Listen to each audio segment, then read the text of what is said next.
I've done over 23 years at New Mexico Women's Correctional Facility and 11 reentries, so 11 increments, right?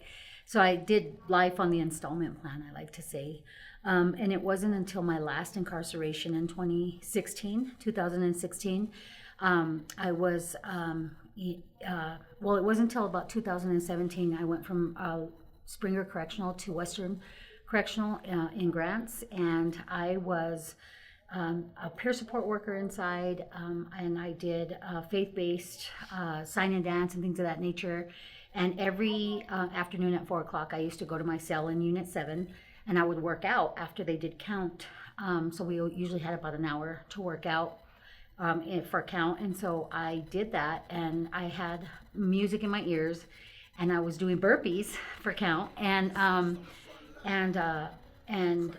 I was listening to a song from Brian Trejo, Kingdom Music, called Frontline, Soldiers on the Front Line. And so while I was doing burpees, I wrote down Frontline, and then I was doing some more burpees, and I wrote down Ressurection, because it's like new life. And so Frontline, Ressurection. I wrote a program that I thought was going to be a God's pod in the prison, a future-focused pod where God is honored. And it kept getting denied. Every time I sent it into administration to start a God's pod, it would get denied. So I just tucked it away. And then 1 year after my reentry, I got out in 2019, February 2019, April of 2020, mid-COVID, I opened the doors to my first transitional living home, a future-focused pod where God is honored, Frontline Ressurection. I met Renee inside, and we spent a lot of time doing Bible studies together, having Bible studies. She told me this idea that she had to do this when I would say about 6 years before I got out. She was about to get out, and she said that she was going to open some homes for women to parole to and get their lives together, you know. And so I said, if you do, I'll parole there. And so that's how I ended up coming here, because of course she did, and here I am. I paroled here.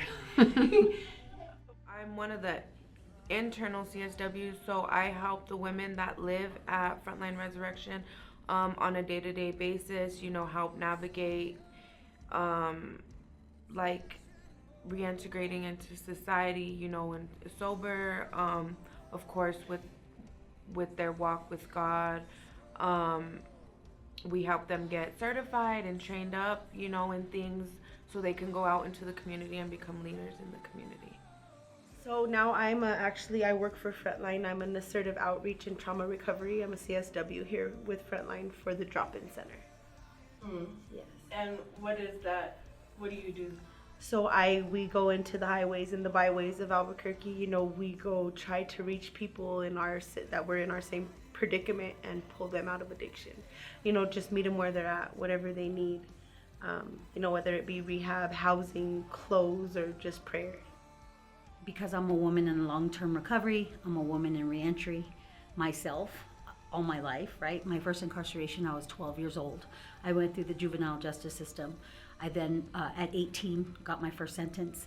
And so every time I got out of prison, of the 11 times, I never had anywhere to go. I always had to go to a transitional living home.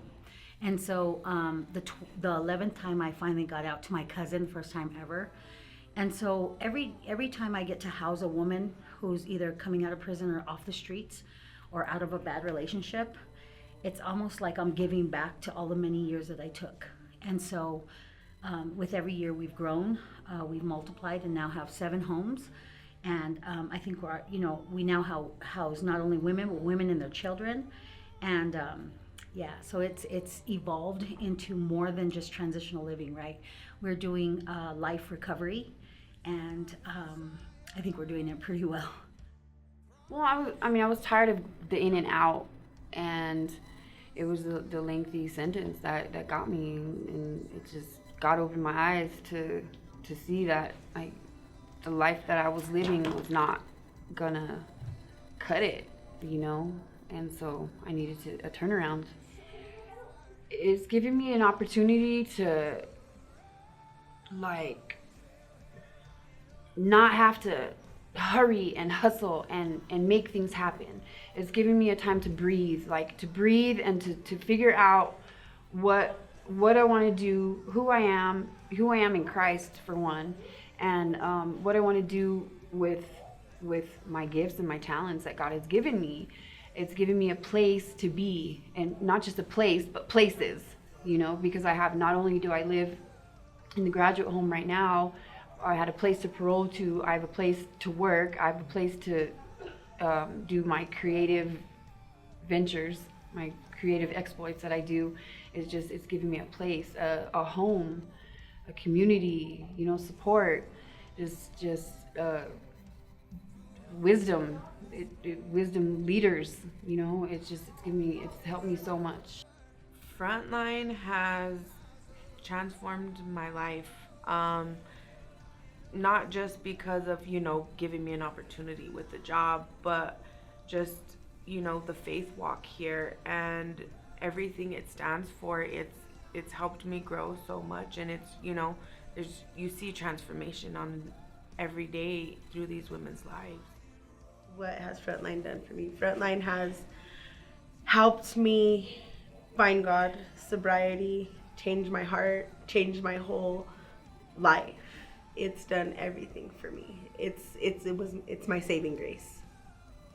The sense of family, the sense of security that we have. You know, it's not just a rehab. It's really not. You know, we're a family. It's God driven, and we don't let each other fall. Or, you know, if we see one of our sisters falling, you know, we help them up. We don't just step over them and let it go, you know. And that's something I've never had. I want to be in Frontline forever. You know, like there's some, we call them lifers, you know, some of us are lifers, and I want to be a lifer.